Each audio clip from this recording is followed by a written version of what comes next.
We're ready to leave now.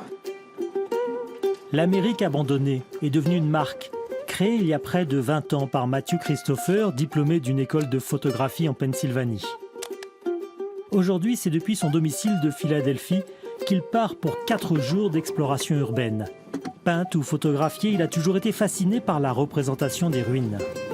Abandoned America started basically when I was working in the mental health system, and I got really interested in the history of the state hospital system, the asylums, and the fact that so many of them were closing and they had this really interesting history behind them, but it didn't seem like very much was being done to document the actual buildings, and a lot of them were being left to rot and were being torn down.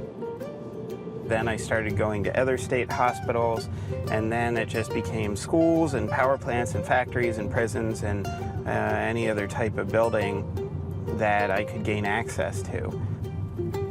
Avec le temps, l'esthète est devenu un observateur avisé de la situation économique et sociale de son pays. There are a lot of abandoned locations in Pennsylvania, but I would say that many states have, particularly in the East Coast or through the Rust Belt, have abandoned buildings in them. La Rust Belt, c'est la ceinture de rouille, cette région du nord-est des USA que l'on appelait avant la Manufacturing Belt, la ceinture des usines, tombée à l'abandon ces 50 dernières années. Can you imagine how noisy this would have been? So right now we're at the former Bethlehem Steel Complex. This was one of the largest steel works in the United States.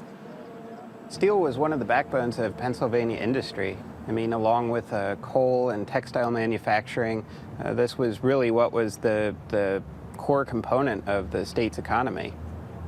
This was a place that built skyscrapers and built battleships and quite a lot of American cities and infrastructure, really.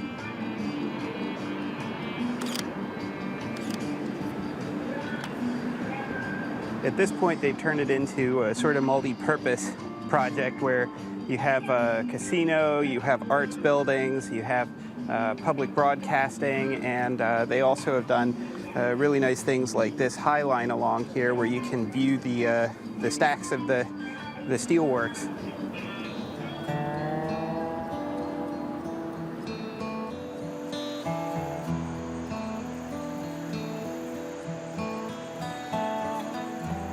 Parce qu'il préfère prendre le temps de comprendre les lieux où il va, plutôt que de courir après la photo inédite, il ne veut pas être associé au milieu des urbex, les explorateurs urbains qui entrent souvent par effraction dans les bâtiments abandonnés.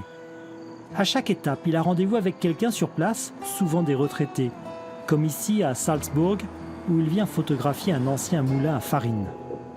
Since it was closed in the 1960s, it's been really untouched. I mean, you can see the machinery is in fantastic condition. To find it intact, not destroyed, not pulled apart, those are things that are very, very rare and very special.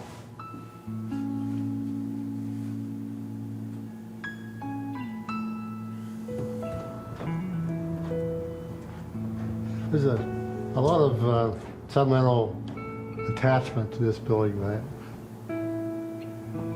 There's a story to be told here that if it was demolished, sadly that story couldn't be told any longer. So it's important to have that tie to the past. C'est un endroit où Matthew aime faire venir les groupes de photographes amateurs qu'il encadre.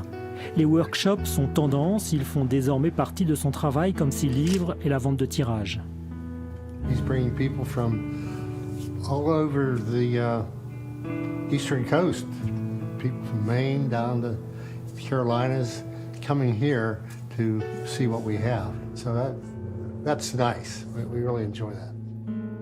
Maybe America doesn't always have the reputation for caring about its past, but I think when you start looking at it more on a town by town and an individual level, you find there actually are people that are working really hard to save it and care very much about it. Many of the places that you go, more and more, they're kind of becoming Disney-fied, you know, and people are looking for something that has that honesty to it, but then, like I said, it becomes sort of packaged, consumerized, and then you have to find something else.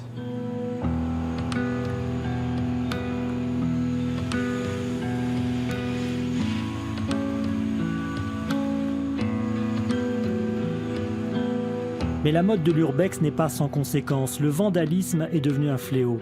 Matthew tient à préciser qu'il ne rapporte jamais rien à part des photos. C'est un de ses amis qui a trouvé cet endroit grâce à des images satellites accessibles en ligne. Une collection privée de trolleybus et de tramways. I was very careful to keep this place secret. When I posted pictures of it, I went so far as to change the numbers on the streetcars so that people couldn't look up online sales databases of them. And you had these people called rail fans that are really into railroad cars, and they found out about this place. They started talking amongst themselves on online forums. Then urban explorers found out about it, and they started, one or two people in particular really started publicizing the place. Et il n'y a plus grand-chose à faire pour sauver la collection, sauf à laisser s'amuser les visiteurs. Certains sont des artistes, mais pas tous.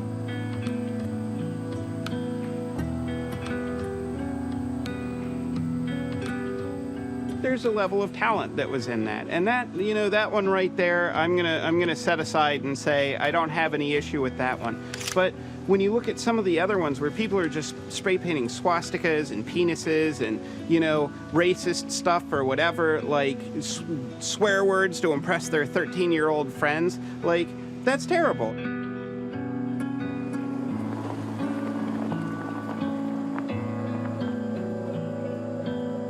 Et dans cette Amérique profonde qui regorge de patrimoine, il y a aussi les fameux diners que l'on essaye aujourd'hui de copier.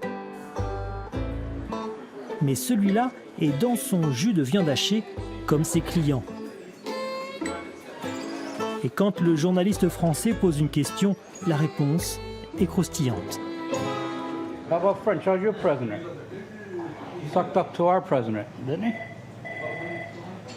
How's his wife doing? This, the French president wife. She's old, right? But they're happy. Are they happy? There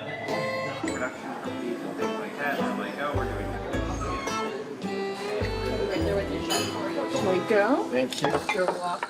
A place like this would have been the kind of place you would have seen before that proliferation of the sort of faceless, globalized industries and restaurants and things like that.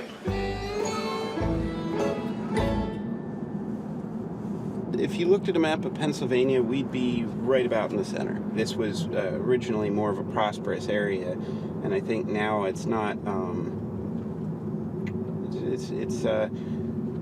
It's not awful in terms of the economy, but it's not great either. So. La désindustrialisation a durement frappé les villes moyennes comme Wilkes-Barre. 86 000 habitants dans les années 30, 40 000 aujourd'hui. We're coming up to the shrine right now, so that's it right there. I think very impressive building. La ville avait ses groupes d'influence comme les Shriners, une structure proche de la franc-maçonnerie, devenue puissante au point de construire cet incroyable bâtiment aux allures de mosquée. Hey, Matthew. Good to meet you. Good to meet you as well. Yeah. Thank you very much for coming. Oh, you bet. You bet. It was not built to serve as a religious purpose, but the Shriners, when they formed the Shriners organization, it was based on Arabic mystique. This building is probably the most spectacular building that the Shriners have built that is in that Moorish architectural tradition. So that's why we've got to save it.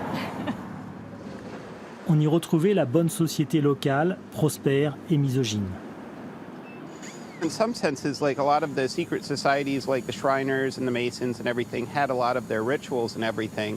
So it actually is, I think, a very interesting point in American history where they had these kind of mostly guys clubs where they would have all the secret rites and everything, and you know, that period is largely over now in a lot of senses. I mean, I don't think younger people really join them. People don't think about being a member like they used to. You know, nowadays you can be a member of a group online. You don't have to go to a building or go to a meeting, you know.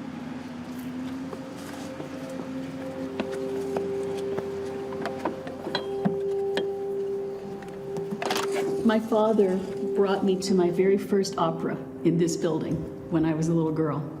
And so now I'm coming back to the area and working on saving it, and I can't think of anything more optimistic than that.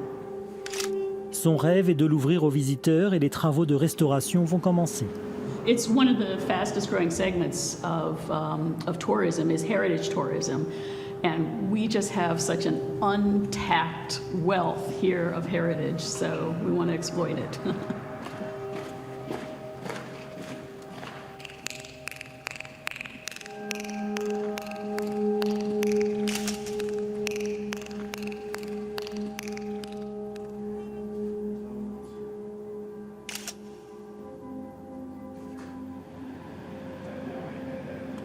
That's part of what it means to be an American, is always looking forward to the future, knowing that we have the capability in our hands to do whatever it is that we want to do, and we just got to go out and do it.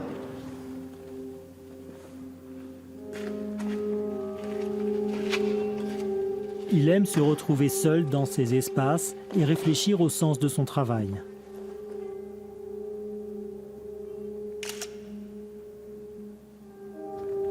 I can't entirely say that it's an anti-Instagram approach because nobody takes photos to not share them. I think part of the whole point of them is to share an experience that you're having, isn't it? But I would say maybe the difference between Instagram is that it's just such a rapid pace of image consumption that they all become meaningless.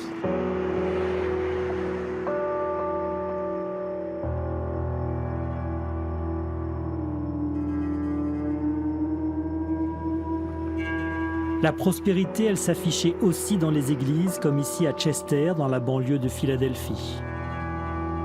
If you see the town itself, it's really financially struggling. It's sad because they actually have a lot of really great architecture, and you can kind of see where it was prosperous at one time, and I think sometimes those can be the most interesting places. Au classement des villes américaines en fonction du nombre de meurtres, Chester est numéro 2. Pas de quoi être rassuré en entrant ici. When you look around and you see the woodwork in this place and the stained glass windows and the sort of ornamentation on the pews and everything, it's clearly a very beautiful building, even after being out of use for 40 years at this point, right? A little over 40 years. It was opened in May of 1896, the first service, and it was the early 80s it stopped being a church. It shows their great wealth and the power of everything, but it's very religious too. So it's like a combination of both of those things.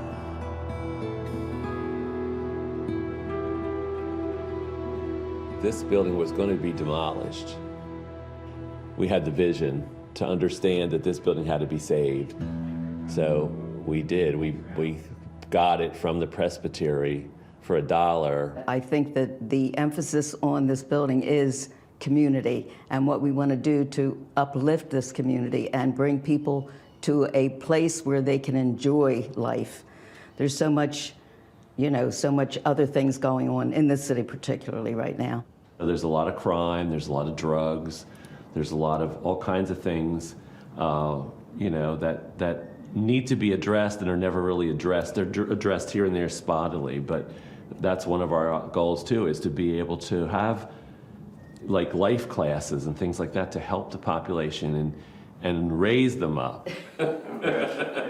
Un jour peut-être, les habitants de Chester reprendront le chemin de l'église, redevenu un lieu de vie pour une population, elle aussi laissée à l'abandon. En Pennsylvanie, comme ailleurs à travers le monde, les promoteurs immobiliers s'intéressent de plus en plus aux anciennes usines. À Easton, on y fabriquait des tasses.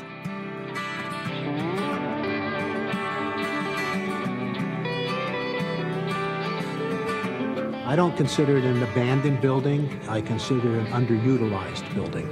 So I've retained architects, engineers. We're doing the environmental work to do the cleanup. We know that in the building there is asbestos and lead-based paint, and you can see on the floor and on the walls and the ceilings, you can see asbestos in the building. Even if you were using the term abandoned, I think any property that is out of use or not currently in use represents an opportunity, of course.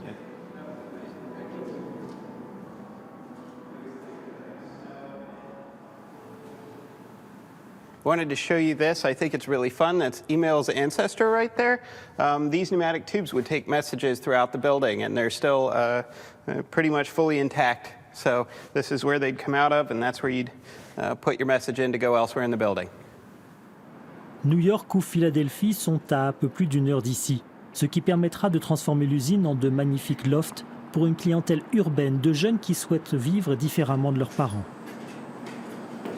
People like to be part of a history, and part of that history is living in an older building that had some other use that's been repurposed for the use that they're living in, residential. I think the private house is a bit boring. People that will come here, they'll live in this apartment, they'll lock their door, and they'll travel for a month. And they know that the building is not going to fall down. They know the building is safe. They know that somebody's going to maintain it. They don't have to worry about mowing grass. They don't have to worry about shoveling snow or anything else. And they're living a life that is full, but it's not wedded to their real estate. Gentrification has a lot of positive qualities. Si à proximité des grandes villes, les bobos vont remplacer les ouvriers, en Pennsylvanie, il reste quelques lieux qui ont conservé une forte identité sociale. La ville de Scranton est connue dans l'histoire pour les 6 mois de grève de 150 000 mineurs de charbon en 1902, et sur sa place centrale trône la statue de John Mitchell, un des pères du syndicalisme américain.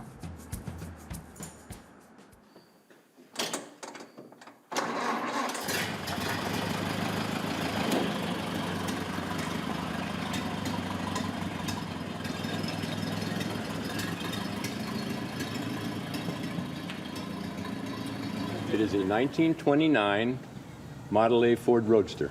Well, I mean, 1929 is the year of the Great Depression, and certainly there are a lot of parallels today, especially the widening gap between the haves and the have-nots, the ultra-wealthy and the people that are really struggling. Dans ce quartier autrefois ouvrier, un enfant devenu célèbre est passé par là tous les jours pour aller à l'école. Joe Biden, le vice-président de Barack Obama, un des candidats démocrates à l'investiture, est né à Scranton en 1942. Biden lived right off this 2 streets over, up on the hill. That's where he was born. Right. Well, he left about the time he got out of high school. So when he grew up, he would have been within a 5-minute walk of the factory. I mean, he has not been working class for a very long time, but but he came from working class. Yes, he did. It's important. He was the vice president. Pretty hard to call him blue collar now, all right? Car dans sa campagne pour l'investiture, Joe Biden met en avant ses origines. If you grow up in an area that has a factory and nearby, and you're walking to school, and you know you're going to have maybe a better understanding of the people than that you would theoretically be representing than somebody would who grew up in wealth from the moment they were born.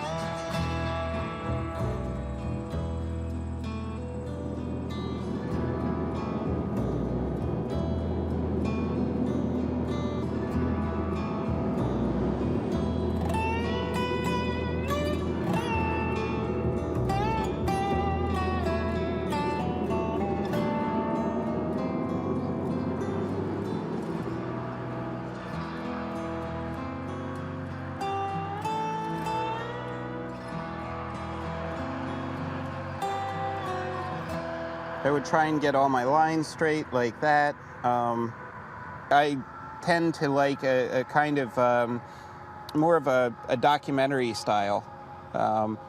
And that to me is because it's more about the places themselves rather than my editing. One of the things that I always stuck with me in terms of editing is that theoretically people should not look at your photo and notice the editing first thing.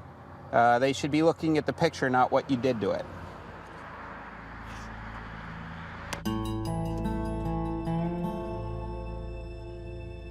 Ce voyage avec Matthew Christopher à travers la Pennsylvanie abandonnée va se terminer dans un des lieux les plus impressionnants, une ville entière quasiment à l'abandon.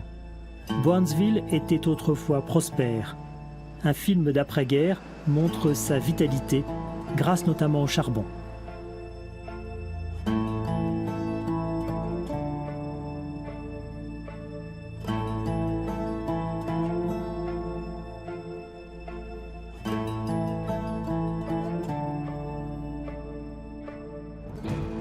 Aujourd'hui, presque tous les commerces sont fermés, sauf l'armurerie, installée dans l'ancienne synagogue.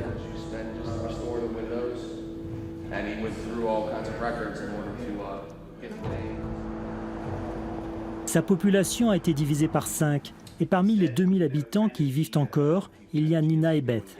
Elles nous reçoivent dans le joli petit musée de la ville, et avec elles, on aimerait croire à une possible renaissance. Mais comment remonter la pente quand tout s'est effondré, à commencer par l'hôpital?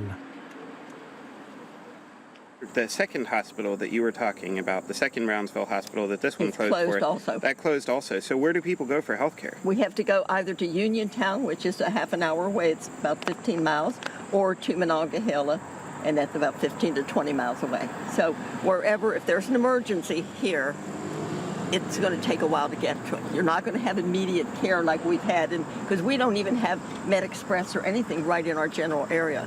The people say nobody cares about us, and they're right, aren't they? I mean, who does care about this area? I don't feel that Trump does, personally. I don't think he cares about anybody but himself. I think that's pretty clear. But the fact is that the problems that have led to where things are at are something that both parties are responsible for. It's not just one party that has made this what it is.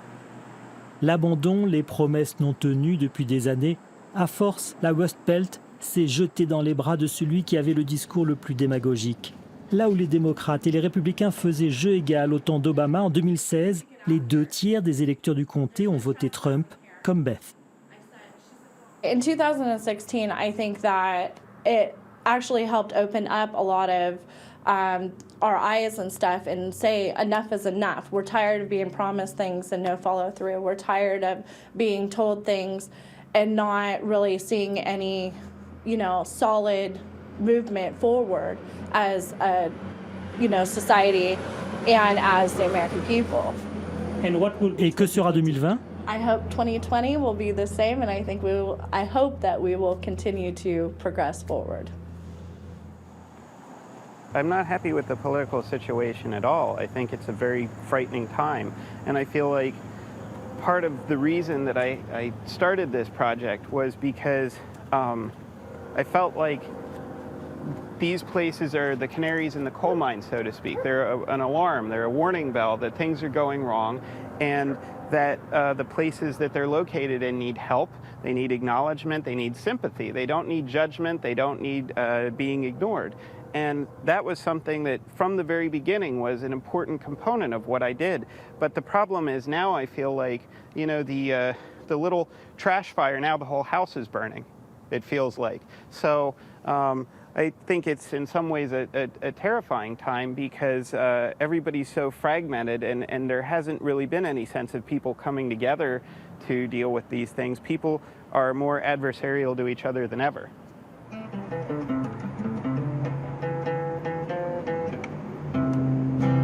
Au départ, il faisait cela juste pour l'esthétisme de ces lieux. Il s'est mué en observateur engagé des États-Unis. Car à force de photographier les endroits les plus tristes, Matthew est devenu un citoyen, un acteur de la vie politique. Et il espère que ses compatriotes se ressaisiront le 3 novembre 2020, le jour où il faudra élire le président.